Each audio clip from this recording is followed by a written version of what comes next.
আধার কার্ডের বড়সড় পরিবর্তন আসতে চলেছে। এবার আধার কার্ডে আর থাকবে না আপনার নাম লেখা, থাকবে না আপনার জন্ম তারিখ, থাকবে না আপনার ঠিকানা, বা সেখানে আর কোনো তথ্য থাকবে না। শুধুমাত্র সেখানে আপনার ছবি থাকবে এবং একটি কিউআর কোড থাকবে। আপনাদের যাতে ব্যক্তিগত তথ্য যাতে সকলেই না জানতে পারে, বা আপনাদের ব্যক্তিগত তথ্য যাতে অসাধু উপায়ে কেউ ব্যবহার করতে না পারে, সেই কারণে এই সিদ্ধান্ত নিতে চলেছে আধার কর্তৃপক্ষ।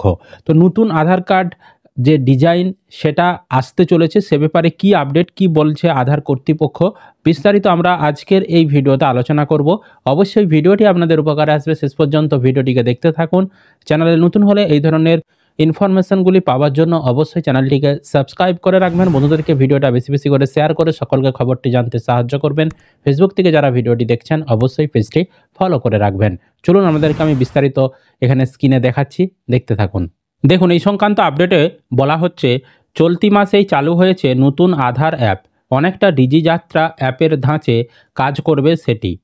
এবার আরও এক ধাপ এগিয়ে নাগরিকদের ব্যক্তিগত তথ্যের অপব্যবহার রুখতে উদ্যোগী হলো কেন্দ্রীয় সরকার। বন্ধ হতে চলেছে অফলাইনে আধার যাচাই। শুধু তাই নয়, আগামী মাস থেকেই আমূল বদলে যেতে চলেছে আধার কার্ডের নকশাও। এখন যেরকম আধার কার্ডের নকশা রয়েছে তার বদলে নতুন নকশা চালু হচ্ছে। তারপর বলা হচ্ছে unique identification authority of India মানে ইউআইডিআই সূত্রে খবর, নতুন কার্ডে নাগরিকদের নাম, ঠিকানার মতো ব্যক্তিগত তথ্য আর থাকবে না। এখন যেমন আধার কার্ডে আপনার নাম রয়েছে, ঠিকানা রয়েছে, সেগুলো নতুন যে নকশা চালু হবে সেখানে থাকবে না। থাকবে শুধু ওই ব্যক্তির ছবি এবং একটি কিউআর কোড।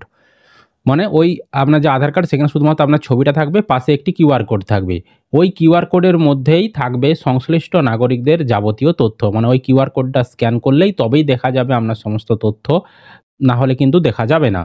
সেটি স্ক্যান করে আধার তথ্য জন্য প্রয়োজন পড়বে একটি নতুন অ্যাপেরও। অ্যাপের নাম হচ্ছে আধার কিউআর স্ক্যানার। তো সেটি গুগল প্লে স্টোরে এবং আইওএস স্টোরে মানে অ্যাপেল স্টোরেও চলে এসেছে সেই অ্যাপটি। অর্থাৎ আপনাদের যে কিউআর কোডটি থাকবে আধার কার্ডে সেটা স্ক্যান করার জন্য একটি অ্যাপ আপনাদেরকে ইনস্টল করতে হবে, বা যিনি যাচাই করবেন তাকে ইনস্টল করে রাখতে হবে। অ্যাপের নাম হচ্ছে গুগল প্লে স্টোরে রয়েছে আধার কিউআর স্ক্যানার নামে। ফলে অফলাইনে যাচাইয়ের জন্য আধার কার্ডের প্রতিলিপির দরকারই পড়বে না। আর তথ্য হাতিয়ে জালিয়াতির দিনও শেষ হবে বলে আশাবাদী ইউআইডিআই কর্তৃপক্ষ। ইতিমধ্যেই নতুন অ্যাপে নিরাপত্তার আরও একটি বলয় যুক্ত করা হয়েছে। সেখানে কিউআর কোড শেয়ার করা যাচ্ছে আধার কার্ড, অর্থাৎ কিউআর কোডে শেয়ার করা যাচ্ছে আধার কার্ডকে, তাতে নাম, ঠিকানা, বয়স ইত্যাদি কোনো কোনো তথ্য কিন্তু কেউই জানতে পারবে না। মানে আপনার কাছে কেউ যদি আধার কার্ড চায় তখন আপনি ওই কিউআর কোডটা শেয়ার করে দিলেই হবে। তো আপনার নাম, ঠিকানা, বয়স তারা কিন্তু কেউ জানবে না। তবে আপনাকে ভেরিফিকেশন করতে পারবে, কিন্তু তারা কিন্তু ওইগুলো কেউ জানতে পারবে না। সেটাই বলছে, সেটাই বেছে নিতে পারবেন সংশ্লিষ্ট নাগরিক।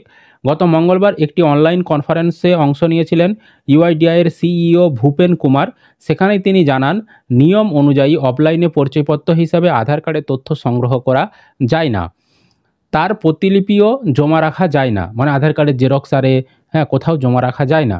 কিন্তু হোটেল, ইভেন্ট অর্গানাইজেশনের মতো বিভিন্ন সংস্থা বা বিভিন্ন রকম প্রকল্প আমরা দেখেছি, বা বিভিন্ন জায়গায় কাজের ক্ষেত্রেও দেখেছি আধার কার্ডের জেরক্স জমা যায়। তো সেই সময় বিভিন্ন রকম সংস্থা অনেক সময়ই অফলাইনে যাচাইয়ের জন্য আধার কার্ডের তথ্য সংগ্রহ করে। দেখতে গেলে সেক্ষেত্রে আধারের তথ্যের আদতে কোনো নিরাপত্তাই নেই। সেই বিষয়টি ভাবিয়েছে কর্তৃপক্ষকে, কারণ এই সংশ্লিষ্ট নথি থেকেই ঘটে আধারের তথ্য চুরির মতো ঘটনা। বিষয়টি রুখতে আগামী 1 ডিসেম্বর আলোচনায় বসবে আধার কর্তৃপক্ষ। সেখানেই অফলাইনে আধার যাচাই বন্ধ করা এবং নতুন কার্ডের প্রস্তাব নিয়ে আলোচনা হবে।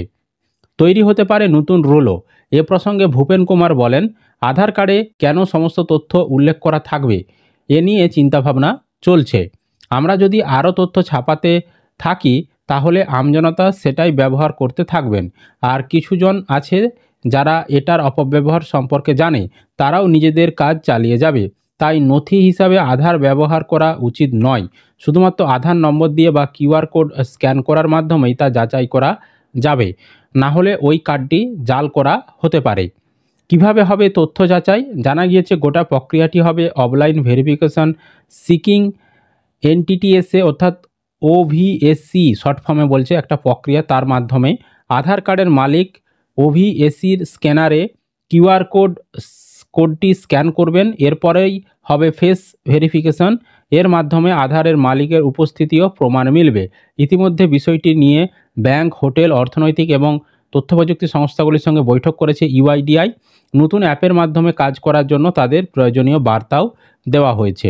মানে মেন বিষয় হচ্ছে আপনাদের আধার কার্ডে যে তথ্যগুলো রয়েছে সেগুলো যাতে মানে কেউ না নিয়ে কেউ যাতে কোনো অপব্যবহার না করতে পারে, আপনাদের সমস্ত তারা ব্যক্তিগত তথ্য যাতে না জানতে পারে, সেই কারণেই আধার কর্তৃপক্ষ এই আপডেট নিয়ে আসছে। সম্পূর্ণটাই কিন্তু অনলাইনে যে ওই যে কিউআর কোড সেইটি স্ক্যান করে, হ্যাঁ, আপনার কেউ যদি আধার কার্ড তারা ভেরিফিকেশন করতে চায় তারা করতে পারবে। তবে তাতেও কিন্তু আপনার সম্মতি দিতে হবে। আপনার যে ফেস মানে মুখের যে ছবি সেটা স্ক্যান করে তবেই কিন্তু আপনাকে তারা ভেরিফিকেশন করতে পারবে। তবে যারা আপনার আধার কার্ডকে ভেরিফিকেশন করবে তারা কিন্তু আপনার শুধুমাত্র নামটাই দেখতে পাবে।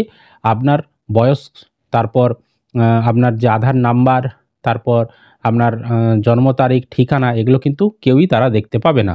শুধুমাত্র মানে আপনি ভেরিফিকেশন করে দিলেন, এটুকুই ভেরিফিকেশনটাই করতে পারবে। আপনার আধার কার্ডের কোনো তথ্য কিন্তু তারা জানতে পারবে না। তো নতুন যে বলতে পারেন যে মডেল বা নকশা, সেটা নিয়ে কিন্তু ১লা ডিসেম্বর আলোচনা হবে। তারপরেই কিন্তু জনসমক্ষে মডেল দেখানো হবে এবং কীভাবে সেই কার্ড আপনাদেরকে দেবে সে বিষয়ে যখন নতুন আধার কার্ড চালু হবে তখন আমরা আপনাদেরকে জানাবো। অনলাইনে আবেদন করতে হবে না সকলকে বিনামূল্যে দেবে না কোনো আমাদেরকে টাকা চার্জ করবে, সমস্ত কিছু তখন আমরা আপনাদেরকে জানিয়ে দেব। তো আপনাদের এই উদ্যোগ আধার কর্তৃপক্ষের কেমন লাগলো অবশ্যই সেটি কমেন্ট করে জানাবেন।